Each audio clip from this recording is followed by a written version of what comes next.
नमस्कार शेतकरी मित्रांनो, मराठी साईट यूट्यूब चॅनलमध्ये सर्व शेतकरी मित्रांचं स्वागत आहे. तर शेतकरी मित्रांनो बघा, बांधकाम कामगार योजनेचे म्हणजे ही जी एक योजना आहे तिचे अनेक फायदे आहेत. जवळपास 30 पेक्षा जास्त या ठिकाणीचे फायदे आहेत.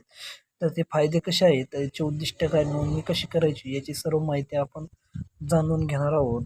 तर बघा, बांधकाम कामगार योजना ही महाराष्ट्र इमारत व इतर बांधकाम कामगारी कल्याणकारी मंडळ याच्यातर्फे ही योजना राबवली जाते. तर या ठिकाणी 18 ते 60 वयोगटातील बांधकाम क्षेत्रात काम करणारे लाभार्थी त्या ठिकाणी पात्र असू शकतात.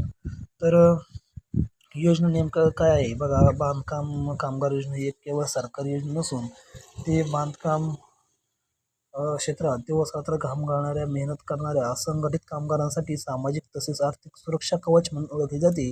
तर या योजनेचा मूळ उद्देश बांधकाम कामगारांना जे अनेकदा आणि निश्चित उत्पन्न, नोकरीची हमी तसेच इतर लाभापासून वंचित राहतात, त्यांना त्या ठिकाणी मिळत असते.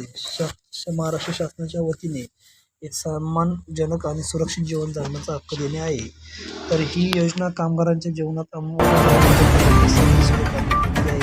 या योजनेमार्फत बांधकाम कामगाराच्या मुलांना शिक्षणासाठी आर्थिक मदत मिळते.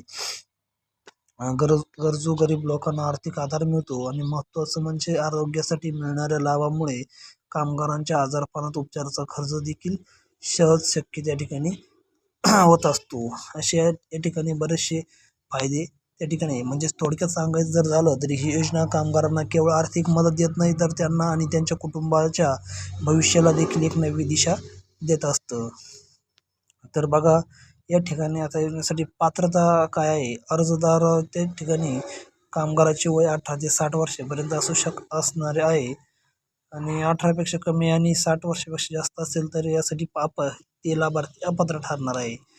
तर या ठिकाणी योजनेत सर्वात महत्त्वाची अट म्हणजे कामगार अर्जदाराने मागील 12 महिन्यात किंवा 90 दिवस बांधकाम कामगार म्हणून काम केलेले असावे लागणार आहेत.